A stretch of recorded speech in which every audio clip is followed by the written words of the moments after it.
BJP की विजय संकल्प सभा की आज शुरुआत हो गई है। लोकसभा चुनाव में विजय के उद्देश्य से उतरी बीजेपी के नेताओं ने पहले ही दिन कई सभाओं को संबोधित किया। जहां राजसमंद में विजय गोयल ने सभा कर कांग्रेस पर जमकर हमला बोला, तो वहीं राज्यवर्धन सिंह राठौड़ ने बाड़मेर में प्रदेश सरकार पर बेरोजगारों के साथ छलावा करने का आरोप लगाया। पूर्व सीएम वसुंधरा राजे ने बगरू में सभा को संबोधित किया। इस दौरान उन्होंने कांग्रेस पर निशाना साधने के साथ ही केंद्र में मोदी सरकार बनाने की अपील की। हम आपको 3 तस्वीरों के जरिए प्रदेश के अलग अलग जगहों की सभाएं दिखा रहे हैं। आपको बता दें कि आज से 26 मार्च तक बीजेपी की सभाएं ऐसे ही जारी रहेंगी। तो विजय गोयल जो है सभा को संबोधित करते हुए राजसमंद में नजर आए, तो बाड़मेर में राजेंद्र राठौड़ ने सभा कर लोगों को संबोधित किया। इसके अलावा जयपुर में भी बीजेपी की तरफ से विजय संकल्प सभा का आयोजन किया, जिसमें वसुंधरा राजे ने सभा को संबोधित किया। आपको बता दें कि लगातार विजय संकल्प जो सभाएं हैं, इसका कार्यक्रम अब लगातार आयोजित किया जा रहा है। पूरे दमखम के साथ बीजेपी की तरफ से तमाम कोशिशें लगातार जारी हैं। दरअसल जो कार्यक्रम बनाया गया है उसमें 480 सीटों पर 500 इसी तरीके की सभाएं जो हैं वो की जानी है, जिससे बड़ी संख्या में लोगों को जोड़ा जा सके।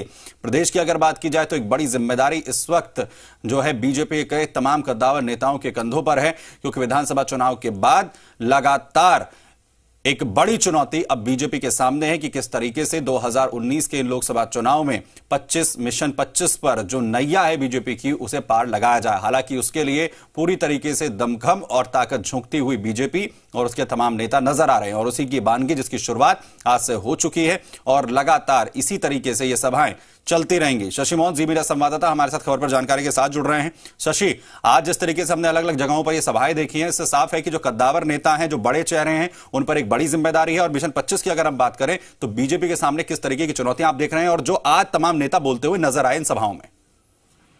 देखिए, बीजेपी के सामने चुनौती चुनाव जीतने की है, ये बात सही है, लेकिन दोनों ही पार्टियां इस कवायद में लगी हुई हैं। कांग्रेस के सामने भी उतनी बड़ी चुनौती जितनी बड़ी बीजेपी के सामने है, लेकिन बीजेपी के सामने अपना लक्ष्य साफ है कि वो नरेंद्र मोदी को एक बार फिर से प्रधानमंत्री की कुर्सी पर बैठाने की कवायद कर रही है जी। और इसीलिए कांग्रेस पर सीधे हमले बोले गए।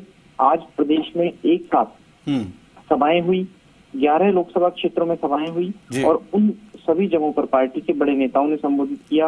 राज्यवर्धन सिंह राठौड़, विजय गोयल, प्रकाश जावड़ेकर, वसुंधरा राजे, मदन लाल सैनी के साथ ही दूसरे तमाम बड़े नेता जो बीजेपी के बड़े चेहरे हैं वो मौजूद रहे। खास बात आप देखिए कि राज्य सरकार का जो पिछले 3 महीने का कार्यकाल रहा है, उसको लेकर गुलाब चंद कटारिया ने कानून व्यवस्था पर निशाना साधा।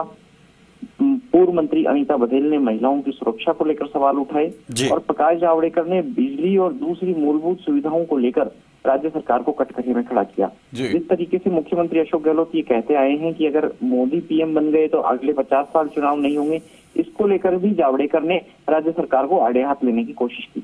बिल्कुल, यानी कि इसमें इंपॉर्टेंट यह है कि लगातार जो राज्य सरकार का 3 महीने का कार्यकाल अब तक रहा है, उसी पर निशाना साधते हुए नजर आ रहे हैं वर्तमान में तमाम बड़े चेहरे। बहुत शुक्रिया शशि हमारे साथ जुड़ने के लिए, इस तमाम जानकारी के लिए।